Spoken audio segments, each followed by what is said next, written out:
음악과 오디오를 즐기는 가이드 샘튜브 오승영입니다. 윌슨 베네시의 신제품 출시가 임박했다고 해서 아직 매장에 풀려 있지도 않은 이 본사에 전시된 이 제품을 보러 급히 왔습니다. 제품명이 호라이즌. 윌슨 베네시는 갈수록 이 선택과 집중을 아주 잘하는 그런 브랜드라는 그런 생각이 점점 강해지는데, 기본적으로 R&D를 베이스로 해서 성장한, 그럴 때 이제 쓰는 말이 영국 정부가 후원한 오디오 브랜드다, 영국에서 거의 유일하다시피 하고 가장 성공적인 사례가 되는 그런 브랜드입니다. 그에 보답하듯이 윌슨 베네시는 또 그에 보답하는 활동들이 많아요. 환경운동에도 적극적으로 참여해서 윌슨 베네시의 스피커들은 소위 바이오디그레이더블, 생분해가 되는 그런 소재를 쓴다는 거. 그런 특수 소재, 친환경 소재를 쓰는 그런 거에 대한 연구를 하는 만큼 그 재정적인 지원의 폭은 점점 넓어지는 거죠. 다른 산업에서 저는 그런 것들을 종종 보지만 오디오 브랜드에서는 거의 유일하지 않을까 싶습니다. 그런 탄력을 받아서 윌슨 베네시는 약 30년 이상 진화를 하고 있는 중이고요. 그러다 보니 이 주력기이자 상위 시리즈인 피보나치의 새 제품이 또 출시됐습니다. 원래 윌슨 베네시의 이 메인 그 상위 라인업은 지오메트리 시리즈라고 불렀었는데, 피보나치 패턴을 유닛 표면에 사용하기 시작하면서 그때부터 이 시리즈를 전부 피보나치 시리즈라고 부르기 시작했는데, 그러면서 기존 제품들을 일부 축소시켰어요. 그래서 총 6개 모델이 있었죠. 피보나치 시리즈 제품들은 이제 많은 분들이 익숙하실 거라고 저도 생각이 되는데, 저 위에 이 하늘을 찌를 듯이 솟아있는 에미넌스, 옴니움, 레졸루션 3.0, 액트 3.0, 그리고 인데버 3.0, 디스커버리 3.0, 이렇게 6개로 집중을 하게 됐었는데, 거기에 이제 7번째 제품으로 호라이즌, 정확한 명칭은 호라이즌 3.0라고 부르는 게 맞죠? 제7의 피보나치 제품이 생겼습니다. 이 제품을 처음 해보면 두 가지 제품이 보이죠. 제일 먼저 보이는 건 액트 3.0 아니야? 이렇게 앞에서 보면 거의 똑같아요. 그 다음에 하나가 디스커버리 3.0, 스탠드 거치형으로 생긴 일체형이지만 그 디스커버리 3.0를 톨보이로 만들었다고 할 수도 있고, 액트 3.0, 윌슨 베네시 시작이었던 그 액트 3.0를 살짝 주니어기로 만든, 하지만 이 둘 중에 액트 3.0를 거의 싱크로율이 90%에 가까운 그런 스타일로 만들었습니다. 단편적으로 그냥 간단하게 설명을 하자면, 액트 3.0에서 아래쪽 아이소바릭 유닛을 빼버린 3개 유닛으로 정면으로만 소리를 내는 그런 제품이라고 보시면 될 것 같습니다. 그건 디스커버리 3.0의 입장에서도 마찬가지예요. 디스커버리 3.0도 스탠드 위에 떠 있지만 그 아래쪽에는 아이소바릭, 클램쉘 구조로 서로 마주보게 되어 있는 아이소바릭 구조로 되어 있는 그 부분을 빼고 7인치 미드베이스 하나 추가한, 그렇게 만든 톨보이 버전이라고 생각해도 될 것 같습니다. 디스커버리와 액트 이 사이를 직통으로 연결한 그 딱 중간 지점에 새로운 설정을 하나 만들어낸 그런 좀 절묘한 세그먼트를 한 그런 제품으로 보입니다. 하지만 이 제품 구성을 보면 위아래가 똑같은 미드베이스가 대칭으로 되어 있고 가운데 트위터가 있는 그런 제품을 생각하기 쉬운데, 위쪽이 미드레인지고 아래쪽이 베이스입니다. 윌슨 베네시는 항상 7인치 유닛으로 최상위 에미넌스든 맨 아래 디스커버리든 똑같은 7인치 구경의 유닛을 각 대역에 맞게 사용하잖아요. 그래서 미드레인지는 항상 크로스오버를 거치지 않고 바로 앰프에 직결하게 돼 있고, 네트워크를 거치지 않고 바로 앰프가 드라이브하게 돼 있고, 베이스와 트위터만 크로스오버를 나눕니다. 그래서 이 제품도 3웨이, 정확히 말하면 2.5웨이 구성이에요. 중간에 미드레인지와 베이스는 중첩 구간을 둔 그런 2.5웨이 구성의 3개 유닛으로 구성을 한 그런 스피커입니다. 기본적으로 윌슨 베네시의 최근 포맷을 다 갖추고 있죠. 바디가 액트 3.0 바디, 유닛이 테크틱 3 드라이버, 그리고 트위터는 피보나치 패턴, 그래서 그냥 피보나치 트위터라고 부르죠. 바깥쪽을 실크돔, 안쪽에 카본으로 된 그런 하이브리드 트위터로 제작이 되어 있고요. 그리고 윌슨 베네시를 특징 짓는 이 바디 전체는 말씀드린 대로 생분해되는 그런 코어를 모노콕 바디로, 이음매가 없이 그냥 하나로 쭉 전체가 이어지게 만들고, 글라스 파이버, 그 다음에 카본 파이버, 이렇게 3중으로 덧댄, 그렇게 해서 공진을 거의 제로로 만드는 그런 바디로 제작이 되어 있습니다. 리플렉싱 포트는 뒤쪽에 있어요. 위쪽에는 미드레인지와 거의 같은 높이에 있거든요. 중심축에서는 살짝 아래쪽인데 미드레인지 반경 내에 있습니다. 이 제품의 미드레인지는 소위 라미네어 포트, 그러니까 터뷸런스를 주지 않기 위해서 똑같은 그 모든 방향으로 똑같은 양으로 배출이 되게 되어 있는 그런 리플렉싱 방식을 하는 그런 미드레인지인데, 그 뒤쪽에 거의 뒤쪽 방향에 미드레인지를 전용으로 하는 그런 포트로 생각이 되는 게, 트위터는 실링이 되어 있습니다. 안쪽을 다 밀폐형으로 만든 그런 구조이기 때문에 미드레인지 전용이라고 생각해도 되는데 당연히 베이스는 아래쪽을 돌아서 배출되는 미드레인지와 서로 방향을 다르게 그런 경로로 인크로저 내부를 구성하지 않았을까 싶습니다. 포트 디자인이 인데보에 사용된 이게 굉장히 고급 포트죠. 여기도 진동이나 이런 걸 제어하기 위해서 카본으로 바깥쪽을 뚫은 그런 포트를 두고 있습니다. 대략 이렇게 요약드릴 수 있는 호라이즌 3 제로의 소리를 먼저 들어봐야죠. 자, 음악 들어보시겠습니다.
Rise when I gave the word. Now in the morning I sleep alone. Sweep the streets I used to own.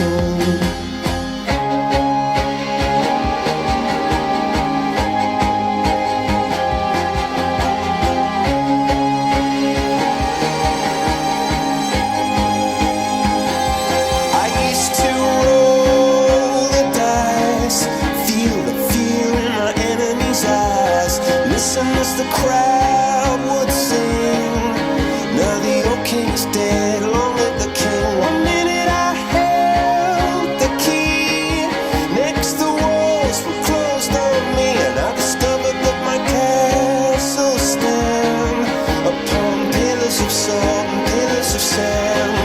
I hear Jerusalem bells are ringing, Roman cavalry choirs are singing.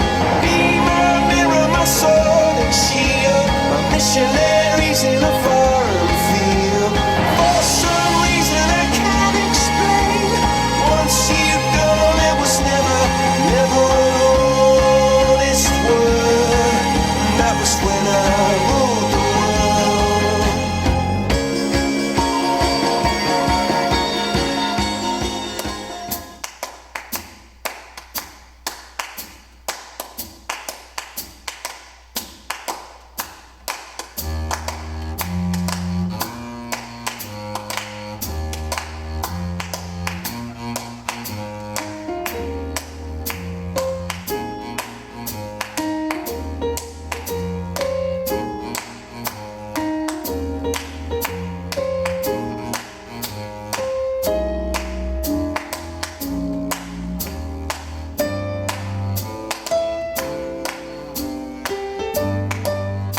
윌슨 베네시 제품 소리를 듣는 건 언제나 즐겁습니다. 머릿속이 맑아지는 것 같고 뭐가 이렇게 답답하고 이렇게 뭐 심신이 무겁다가도 윌슨 베네시 소리를 들으면 그 사운드의 스타일만큼이나 전적인 분위기가 이렇게 업되고 뭔가 이렇게 실타래들이 하나씩 풀려나가는 듯한 느낌? 이게 막연한 게 아니고 윌슨 베네시 스피커들의 소리가 그렇습니다. 기본적으로 뭔가 묵직하고 이렇게 잔뜩 뭉쳐있는 그런 소리를 즐기는 그런 시절 그리고 또 그런 취향이 있는데 반대로 이런 걸 하나씩 다 풀어내서 일단 낱낱이 좀 보여야 되는 그리고 사물이라는 거는 평면이 아닌 2차원이 아닌 3차원 입체적인 구조를 갖는다는 아주 명쾌하게 그런 거를 눈앞에 보여줘야 되는 스피커가 윌슨 베네시입니다. 호라이즌도 설립 때부터의 윌슨 베네시의 철학 그대로를 당연히 따라갔고요. 최신형 디자인들의 그 나중에 만든 제품들일수록 아래쪽이든 위쪽이든 이전 제품들에서 힘들여 만들었던 그런 것들의 혜택을 많이 받게 되어 있는데 그런 면에서 호라이즌은 상당히 안전하게 피보나치 시리즈의 제7의 멤버로 합류를 한 것 같습니다. 가만히 이 제품을 보면서 느껴지는 건 윌슨 베네시가 이 제품을 만든 이유는 기본적으로 드라이브를 쉽게 할 수 있는 나는 굳이 윌슨 베네시 소리에서 아이소바리까지 필요하진 않다. 베이스를 내려고 이렇게 앰프를 많이 동원하지 않고도 소리를 좀 쉽게 낼 수 있는 그런 스피커. 하지만 대역은 넓게. 그런 스피커를 만들어 달라는 혹은 스스로의 어떤 필요가 있지 않았을까 그런 생각이 듭니다. 아이소바릭이 없어지면 베이스를 드라이브하는 부담은 훨씬 줄어들죠. 이 스피커의 능률도 89dB입니다. 참고로 윌슨 베네시 스피커들은 아이소바릭이 있어도 그렇게 능률이 수치가 이렇게 낮지 않은 거는 아이소바릭 자체를 능률에서 체크하지는 않거든요. 스피커 전방에 놓고 능률을 데시벨을 체크하기 때문에 아이소바릭이 나오고 안 나오고는 음악 수치에 나타나진 않습니다. 그래서 이 스피커를 능률만 보고 만만하게 달려들었다가는 아이소바릭 구조를 갖춘 크고 작고 간의 그런 윌슨 베네시 스피커에 쉽게 도전했다가 베이스를 구사하는 어려움을 좀 겪는 분들이 종종 있죠. 그래서 지금 보니까 호라이즌은 그 피보나치 시리즈 중에서 유일하게 아이소바릭 구조를 갖추지 않은 그런 제품이 될 것 같아요. 어쩌면 앞으로 그런 제품들이 이어질 수도 있다는 그런 예감도 해보게 되는 제품입니다. 그래서 소리가 쉽게 나오는데 다만 아이소바릭이 없어지면 그 베이스의 육중한 느낌 이런 것들이 없어지면 어떡하나. 저는 그걸 좀 유심히 들어봤는데 물론 아이소바릭이 있는 거하고 똑같은 소리가 나진 않습니다만 그 소리만큼을 내부 크로스오버로 적당히 보완을 했고 그래서 2.5 웨이로 크로스오버로 살짝 이렇게 이어지는 그런 구간이 아니라 서로 중첩되는 구간을 좀 더 많이 둔 그런 새로운 대역 구성으로 보완을 하지 않았나 싶습니다. 묵직한 느낌까지는 모르겠는데 베이스의 양감이 그렇게 축소되지 않았어요. 그리고 반대쪽에서 보면 스피커는 좀 더 날렵하게 움직이고 뒤쪽에 펼쳐지는 홀로그래픽한 사운드 스테이지는 좀 더 명쾌한 것 같아요. 이 제품이 아직 굉장히 신품이라 베이스는 충분히 나오고 있지 않을 거라는 생각을 좀 해봅니다. 그럼에도 불구하고 밸런스들이 아주 잘 맞아떨어져서 그리고 뒤에 스테이징이 윌슨 베네시 고유의 스타일대로 아주 입체적으로 그리고 정확한 크기의 이미징으로 잘 떠오르는 거는 이게 제품이 아직 풀리고 말고를 떠나서 윌슨 베네시 스타일이 바로 나타나는 그런 걸 보여줍니다. 특히 이 피보나치 패턴 시리즈들은 강한 에너지의 높은 대역 신호가 들어와도 상당히 매끄럽게 그리고 안정적으로 잘 들려줍니다. 그래서 전자악기 같은 그런 좀 강한 신호들 있잖아요. 자극적인 신호들. 이런 거를 듣는 재미가 있어요. 녹음이 정상적이라면. 그래서 이제 뭐 크라프트베르크도 그렇고 여러 곡을 들어보면 그런 곡들이 원래 녹음한 만큼의 품질이 이만큼이었구나.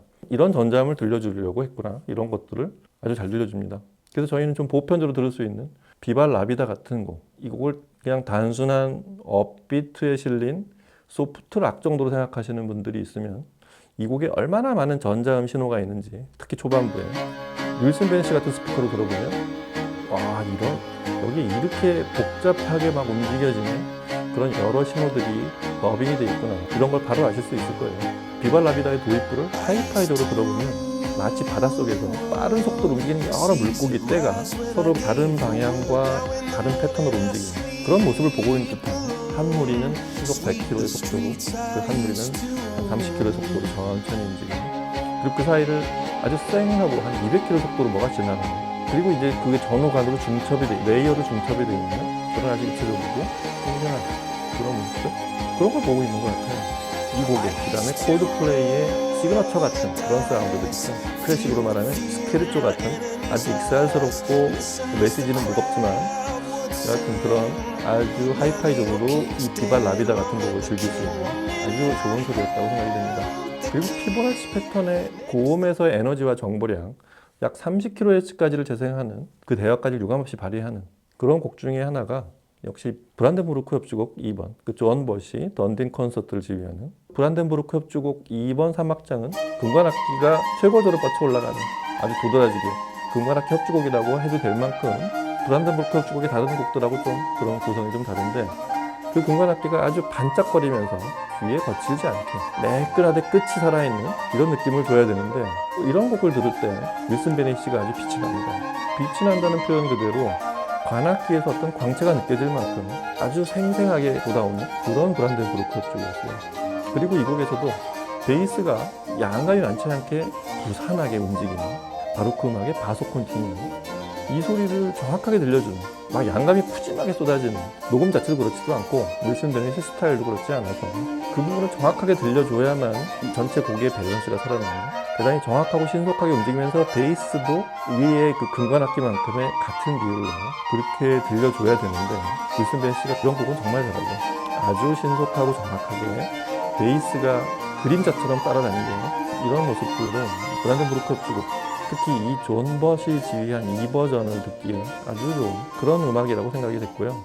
윈튼 머슬리스의 그 유앤미 같은 곡에서의 그 좌우 펼침이나 전후로 입체감을 주는 이런 효과가 굉장히 중요한 이런 곡을 또 윌슨 베네시 특유의 그 스테이징으로 강한 슬랩도 사람이 저기서 손뼉을 치고 있는 듯한 그런 느낌 이럴 때 또 생생하다는 표현을 쓸 수밖에 없죠. 그런 아주 사람들이 내 앞에서 연주를 나를 위해서 해주고 있는 그런 느낌 그리고 여기서도 그 아주 소박하고 작은 크기로 한 1분쯤 지나서 쭉 올라오는 그 윈튼 머슬리스의 트럼펫 이런 컴팩트한 트럼펫의 느낌을 아주 딱 그 정도의 크기로 다른 악기들하고 비율을 맞춘 음량과 사이즈의 비율이 정확히 맞아떨어지는 사실 이런 음악을 들으려고 이 윌슨 베네시 같은 스피커를 듣는 거거든요. 명쾌하고 시원하고 특히 이 습기 차고 더워지는 이런 계절에 이런 소리를 들으면 괜히 시원해지는 대표적인 그런 소리를 들려주는 게 윌슨 베네시 소리인데 이보다 큰 제품들은 좀 더 넓은 대역과 유닛을 훨씬 많이 써서 조금 더 콘트라스트나 양감 같은 표현을 더 늘린 이런 상위 제품들도 있지만 일반적으로 저희가 듣는 그 대역에 있는 곡들을 듣기에는 호라이즌 정도면 충분하지 않을까? 저는 이 아이소바릭이 없어져서 과연 어떤 소리가 들릴까? 그럴 리는 없지만 허전하게 만든 스피커는 아니겠지 이러고서 들어봤는데 아이소바릭을 뺀 그 부분을 미드레인지와 베이스의 소리로 메꿔낸 조금 느낌은 다릅니다. 베이스의 그 중량감과 이런 느낌은 당연히 다른데 그 대역을 채우는 느낌은 오히려 좀 더 쉽게 들린다는 그런 장점도 있습니다. 자, 윌슨 베네시의 피보나치 시리즈의 제7의 멤버 피보나치 시리즈 유일의 아이소바릭을 뺀 첫 시도인 그런 제품 여러 가지 의혹이 좀 보이는 것 같아요. 말씀드렸지만 아마 호라이즌에 대한 반응을 본 다음에 아이소바릭을 제외한 그런 제품들이 이어지지 않을까 그런 예상을 다시 한 번 더 해보게 됩니다. 사운드 자체가 좀 쉽고 좀 더 명쾌하게 들리거든요. 윌슨 베네시 호라이즌 여러분도 아마 이 영상이 나갈 때쯤 되면 매장에서도 이 제품을 시연하고 있지 않을까 시청에도 분명히 있을 거고 여러 가지 의미를 갖는 윌슨 베네시 피보나치 시리즈의 새로운 제품이니까 여러분들도 매장에 가서 한 번씩 꼭 들어보시기 바랍니다. 자, 오늘은 소리샵 본사, 소리샵 과천 본사에 와서 이제 막 출시 예정인 윌슨 베네시의 그 빅뉴스 호라이즌을 같이 살펴보고 들어봤습니다. 다음 시간에 또 뵙겠습니다. 감사합니다.